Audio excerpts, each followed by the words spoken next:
પ્રણામ. નાણમ્મી દંસણમ્મી પંચાચારની 8 ગાથા. નાણમ્મી દંસણમ્મીય ચરણમ્મી તવમ્મી તહય વીર્યમ્મી આયરણમ આયારો ઇય એસ પંચહા ભણિયો કાલે વીણએ બહુમાણે ઉવ હાણે તહ અન્નિણ હવણે વંજણ અત્ત તદુભયે અઠ્ઠવિહો નાણ માયારો નિસંકીય નિકંખીય નિવૃત્તિગીચ્છા અમૂઢ ડિઠ્ઠિય ઉવ ઉહ થિરીકરણે વચ્છલ પભાવણે અઠ્ઠ પણિહાણ જોગ જુત્તો પંચિહિમ સમિહિમ તિહિમ ગુત્તિહિમ એસ ચરિત્તાયારો અઠ્ઠવિહો હોઈ નાયવો બારસ વિહમ્મી વીતવે સભિંતર બાહિર કુશલ ડિઠ્ઠે અગિલાઈ અણાજીવી નાયવો સોતવાયારો અણસણ મૂણો અરિયા વિત્તિ સંખે વેણમ રસચ્ચાઓ કાય કિલોસે સંલીણયાય બજ્જો તવો હોઈ પાય છિત્તમ વીણઓ વ્યાવચ્ચમ તહેવ સજ્જાઓ જાણમ ઉત્સગો વિય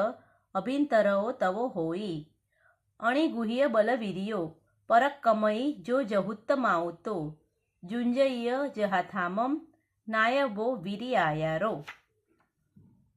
અર્થ: જ્ઞાનને વિશે, દર્શનને વિશે, ચારિત્રને વિશે, તપને વિશે તથા વીર્યને વિશે જે આચરણ તે આચાર કહેવાય છે. એવી રીતે આચાર 5 પ્રકારનો કહેલો છે.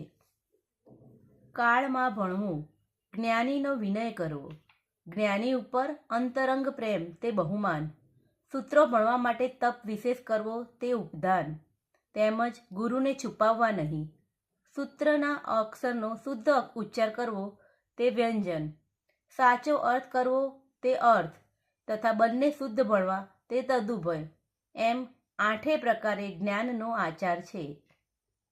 વિતરાગના વચનમાં શંકા ન કરવી તે નિશંકિત, જીન મત વિના અન્ય મતની ઈચ્છા ન કરવી તે નિકાંક્ષિત, સાધુ સાધ્વીના મલિન વસ્ત્ર તેમજ ગાત્ર દેખી દુર્ગંછા ન કરવી અથવા ધર્મના ફળમાં સંદેહ ન રાખવો તે નિર્વિતિગીચ્છા, મિથ્યાત્વીના કષ્ટ, મંત્ર, ચમત્કાર દેખી વ્યામોહિત ન થવું તે અમૂઢ દ્રષ્ટિ, સમ્યક્ત્વ ધારણ કરનાર, અલ્પગુણની શુદ્ધ મનથી પ્રશંસા કરવી તે ઉપબૃહંક, અન્યને જીન ધર્મમાં જોડવા તથા ધર્મ પામેલાને સ્થિર કરવા તે સ્થિરકરણ, સાધર્મિક ભાઈઓનું અનેક પ્રકારે હિત ચિંતન તે વાત્સલ્ય અને અન્ય દર્શનની પણ જૈન દર્શનની અનુમોદના કરે તેવા કાર્ય કરવા તે પ્રભાવ, એમ 8 પ્રકારનો દર્શનનો આચાર છે. પ્રણિધાન યોગથી યુક્ત એટલે મન, વચન, કાયાની એકાગ્રતાથી 5 સમિતિ અને 3 ગુપ્તિના પાલન વડે આ ચારિત્રનો આચાર 8 પ્રકારનો જાણવા યોગ્ય છે. અરિહંત પરમાત્માઓએ ઉપદેશેલ અભ્યંતર અને બાહ્ય સહિત 12 પ્રકારના તપને ગ્લાનિ, ખેદ વગર તેમજ આજીવિકાની ઈચ્છા વગર આચરવો તે તપનો આચાર જાણવો.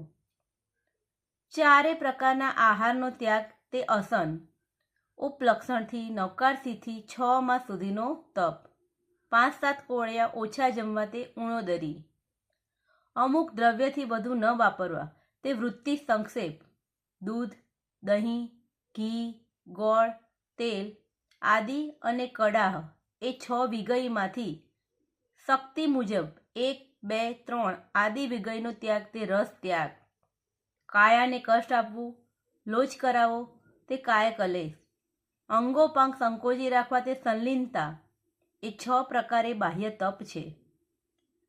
જે દોષ થયા હોય તે ગુરુને કહીને તે પાપથી છૂટવા ગુરુ જે આલોચના આપે તે કરવું તે પ્રાયશ્ચિત તપ. પૂજ્યો તરફ મન, વચન, કાયાથી નમ્ર ભાવને પ્રગટ કરવો તે વિનય તપ. ગુરુ પ્રમુખથી આહાર વગેરેની ભક્તિ કરવી તે વૈયાવૃચ્ય તપ. તેમજ વાચના પૃચ્છના, પરાવર્તના, અનુપ્રેક્ષા, ધર્મકથા એ 5 પ્રકારે અભ્યાસ કરવો તે સ્વાધ્યાય તપ. આર્ત રૌદ્ર ધ્યાનનો ત્યાગ કરી ધર્મ અને શુક્લ ધ્યાનમાં પ્રવર્તવું તે ધ્યાન તપ. કર્મક્ષય માટે કાયાને વોસીરાવી તે કાર્યોત્સર્ગ. કાર્યોત્સર્ગ તપ એ અભ્યંતર તપ છે. પોતાના બળવીર્યને ગોપાવ્યા સિવાય તીર્થંકર પરમાત્માઓએ જે પ્રમાણે કહ્યું છે તેમ સાવધાન થઈને જે પરાક્રમ કરે અર્થાત ધર્મને વિશે પોતાની શક્તિ અનુસાર ઉદ્યમ કરે તે વીર્યાચાર્ય જાણવો. મન, વચન, કાયા એમ 3 પ્રકારના બળને ગુપાવ્યા વિના ધર્મ આરાધનામાં ઉદ્યમ કરે તે રીતે 3 આચાર વીર્યાચારના છે. પ્રણામ.